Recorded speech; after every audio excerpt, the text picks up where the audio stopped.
আমি 999-এ কল করছিলাম একবার, আমার বাড়ির ধারে দারুস সালাম, ওরে গান কি করব, অসহ্য, আমার বাচ্চা কেঁপে ওঠে, তিনতলা বাড়িতে এমন ভাবে বাজে, মাটির মধ্যে ঢোলের বাড়িতে, বাচ্চা ভয়ে ভয়ে আতঙ্ক।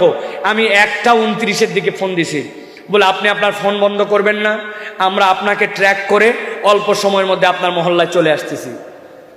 আমি একটু ভয়ও লাগলো, যে মনে করলাম কল করার পর ওরা খুঁজে আসে, অ্যাকশন নেবে, এখন আমার পরিচয় যদি বলে দেয়, সমাজের এরকম চিন্তা হয় না ভাই, বখাটে মানুষের কারণে। আমি বললাম ঠিক আছে, আমি খোলা রাখছি। ফোন করলো, করাটার পরে কোন জায়গায় ট্র্যাক করে দেখলো, হ্যাঁ ঠিক। আসার পরে দেখি কি 5 মিনিটের মধ্যে গান বাজনা বন্ধ। এরপরে ওনারাই আমাকে ফোন করছে, ফোন করলো আপনি কোথায় আছেন, বলে আমি আমার বাসা তো 4 তলার উপরে ভাই, আমি নিচে নামলে এখন একটু কষ্ট, বললো আপনাকে নামতে হবে না, আপনার পরিচয় কি? পরিচয় দিলাম, আমি আব্দুল্লাহ মোহাম্মদ সাইফুল্লাহ, আমি খতিব অমুক জায়গার। বলে যে স্যার আপনি আমাদেরকে এত পরে ফোন করছেন কেন? নিয়ম হচ্ছে 12টার পরে এমনি তো এত লাউডলি বাজাতে পারে না, কেউ যদি পারমিশন নিয়েও বাজায় 12টার পরে এগুলো হতেই পারে না, আপনি আরো আগে এরপরে ঘটলে কল দিবেন, কেমনে বন্ধ করতে হয় আমরা দায়িত্ব নিলাম। 999-এ কল দিয়ে দিবেন, কোনো ভয় নাই আপনাদের কাছে। একজন যুবক প্রশ্ন করেছেন, আমাদের সমাজে বিয়ে এবং সুন্নতে খাতনার অনুষ্ঠানের সময় গান বাজনা বাজায়, বিশেষ করে কুমিল্লা অঞ্চলে শায়েক এটা এক মহামারী রূপ ধারণ করেছে। সমাজ প্রধানদের বাড়িতেও এই সকল কার্যকলাপ হয়। আমরা কিছু যুবক অনেক দিন ধরে চেষ্টা করেও বন্ধ করতে পারছি না, এখন আমাদের করণীয় কি, মেহেরবানি করে একটু বলে দিবেন। প্রিয় ভাইয়েরা, এরকম কতকগুলা তামান্নাওয়ালা যুবক আমাদের জন্য দরকার, যেই যুবকদের মধ্যে অন্তত হৃদয়ে তামান্না আছে। প্রিয় ভাইয়েরা, আজকের সমাজ আমরা দেখতে পাচ্ছি গান বাজনা বাদ্যবাদকতায় ভরে গেছে। বিয়ে শাদীর 2 দিন 2.5 দিন আগের থেকে এলাকায় ডেক বাজানো, বিভিন্ন অনুষ্ঠানে ডেক বাজানো, এইগুলো আমাদের এখন একটা মৌলিক অনুষঙ্গ হয়ে দাঁড়াইছে, ঠিক কিনা ভাই? দেখেন, দুনিয়াতে যত নবী ছিলেন প্রত্যেক নবীর 4টা সুন্নাত ছিল। কয়টা?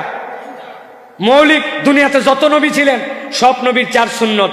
1 নম্বর সুন্নত ছিল সব নবী খাতনা করছেন, সব নবী মেসওয়াক ব্যবহার করেছেন, সকল পয়গম্বররা বিবাহ করেছেন, সকল পয়গম্বররা সুগন্ধি পছন্দ করেছেন, সকল নবী খাতনা করেছেন, সকল নবী মেসওয়াক ব্যবহার করেছেন, সকল নবী বিবাহ করেছেন, সকল নবী সুগন্ধ পছন্দ করেছেন।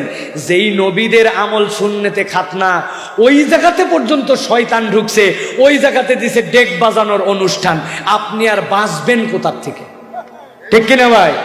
এখান থেকে আপনাকে বাঁচতে হবে। প্রিয় ভাইয়েরা, নবীজি সাল্লাল্লাহু আলাইহি ওয়াসাল্লামের হাদিস মনে রাখবেন। নবীজি বলছেন, শেষ জামানায় আমার উম্মতের উপরে ভূমিকম্প আসবে, আমার উম্মতের চেহারা বিকৃত হবে, আসমান থেকে পাথর বর্ষণ করা হবে। অপরাধ কি?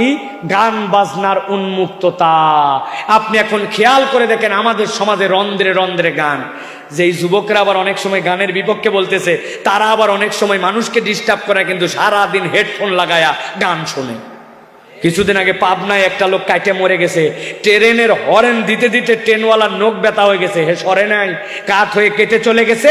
এরপরে লোকজন দেখছে যে মরার পরেও কানের মধ্যে হেডফোন লাগানো, কি শুনতেছিল রে, যায় দেখে তখনও মিউজিক বাজতেছে। আহা, কি কঠিন মৃত্যু তার হয়ে গেছে। প্রিয় ভাইরা, অতএব এই গান বাজনা এগুলো লাগুয়াল হাদিস, এইগুলা থেকে লাহুয়াল হাদিস, এখান থেকে আমাদেরকে বেঁচে থাকতে হবে। এইটা শয়তানের ঢোকার রাস্তা। আমি আপনাদের যুবকদের জন্য বলবো, প্রিয় ভাইরা, কম্পিউটারের যেরকম ইনপুট আছে, মানুষের ইনপুট 3টা। আল্লাহ বলছেন, ইন্নাস সামআ ওয়াল বাসারা ওয়াল ফুয়াদ, আপনার অন্তরের অনুভূতি, কান, চোখ, এইগুলো আপনার ইনপুট। আপনি এইগুলাতে যদি হারাম ঢুকান, আপনার অন্তরে আপনি শান্তি পাবেন না, এটা ক্রেজি হয়ে যাবে, এটা তওবার আর হালত পাবে না, এটা আল্লাহ দ্রোহী অন্তর হয়ে যাবে। অতএব গান বাজনা থেকে আমাদের বেঁচে থাকতে হবে। যুবকরা, রুখে দাঁড়াতে হবে আপনাদেরকে। 50টা যুবক দাঁড়ায় দেখেন, ইনশাল্লাহ সমাজ পরিবর্তন হবে। আস্তে আস্তে করে আপনারা কারা কারা এটা ঘৃণা করো, কারা কারা গান বাজনা অপছন্দ করো, এদেরকে আপনারা তলে তলে এক করেন। করার পরে আস্তে করে এবার মুখ দিয়ে বলতে শুরু করেন। এরপরে কারা কারা মুখ দিয়ে বলার সাহস রাখে, এরকম 50 জন এক করে এরপরে যাই সমাজপতিকে বলবেন, এই 50 জন আমরা এই মহল্লায়, 3 জনের জন্য তো এলাকা খারাপ হতে দিতে চাই না। আপনি কি দেখবেন, নাকি আমরা কি 999-এ কল করব? দেখবেন সমাজপতিও দেখছে 50 জন আইছে রে, এরা তো আমারে কয়দিন পর দামই দিবে না, উনি ঠেলায় পরে এইগুলা গান বাজনা বন্ধ করার উদ্যোগ নেবে, ঠিক কিনা? আর একটা পরামর্শ দেই, আমি 999-এ কল করছিলাম একবার, আমার বাড়ির ধারে দারুস সালাম, ওরে গান কি করব, অসহ্য, আমার বাচ্চা কেঁপে ওঠে, 3তলা বাড়িতে এমন ভাবে বাজে, মাটির মধ্যে ঢোলের বাড়িতে, বাচ্চা ভয়ে ভয়ে আতঙ্ক। আমি 1:29-এর দিকে ফোন দিছি, বলে আপনি আপনার ফোন বন্ধ করবেন না, আমরা আপনাকে ট্র্যাক করে অল্প সময়ের মধ্যে আপনার মহল্লায় চলে আসতেছি। আমি একটু একটু ভয়ও লাগলো, যে মনে করলাম কল করার পর ওরা খুঁজে আসে, অ্যাকশন নেবে, এখন আমার পরিচয় যদি বলে দেয়, সমাজের কোন চিন্তা হয় না ভাই বখাটে মানুষের কারণে। আমি বললাম ঠিক আছে, আমি খোলা রাখছি। ফোন করলো, করাটার পরে কোন জায়গায় ট্র্যাক করে দেখলো, হ্যাঁ ঠিক। আসার পরে দেখি কি 5 মিনিটের মধ্যে গান বাজনা বন্ধ। এরপরে ওনারাই আমাকে ফোন করছে, ফোন করলো আপনি কোথায় আছেন? বলে আমি আমার বাসা তো 4 তলার উপরে ভাই, আমি নিচে নামলে এখন একটু কষ্ট। বললো আপনাকে নামতে হবে না, আপনার পরিচয় কি? পরিচয় দিলাম, আমি আব্দুল্লাহ মোহাম্মদ সাইফুল্লাহ, আমি খতিব অমুক জায়গার। বলে যে স্যার আপনি আমাদেরকে এত পরে ফোন করছেন কেন?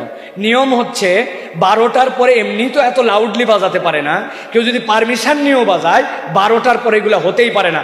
আপনি আরও আগে এরপরে ঘটলে কল দিবেন, কেমনে বন্ধ করতে হয় আমরা দায়িত্ব নিলাম। 999-এ কল দিয়ে দিবেন, কোনো ভয় নাই আপনাদের কাছে। আলহামদুলিল্লাহ, এই কথা আমি আমার জুমাতে আলোচনা করছিলাম।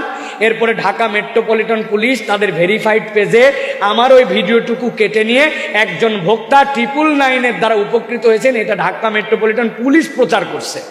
অতএব আপনারা পুলিশের মধ্যে অনেক ভালো আছে, দায়িত্বশীল আছে, এরকম কিছু হলে কোনো হেজিটেশন নেই, আপনার পরিচয় তারা গোপন রাখবে। 999-এ কল করে বলে দিবেন অসহ্য, এটা কোনো মানবিক পরিবেশে হতে পারে না, অতএব এটা বন্ধ করার জন্য উদ্যোগ নেন। এইভাবে আপনারা নিজেরা সমাজ থেকে এই পাপাচার দূর করার চেষ্টা করবেন, যুবকরা অ্যাক্টিভ হবেন। আল্লাহ আপনাদেরকে বরকত দান করে, বল আল্লাহুম্মা আমিন।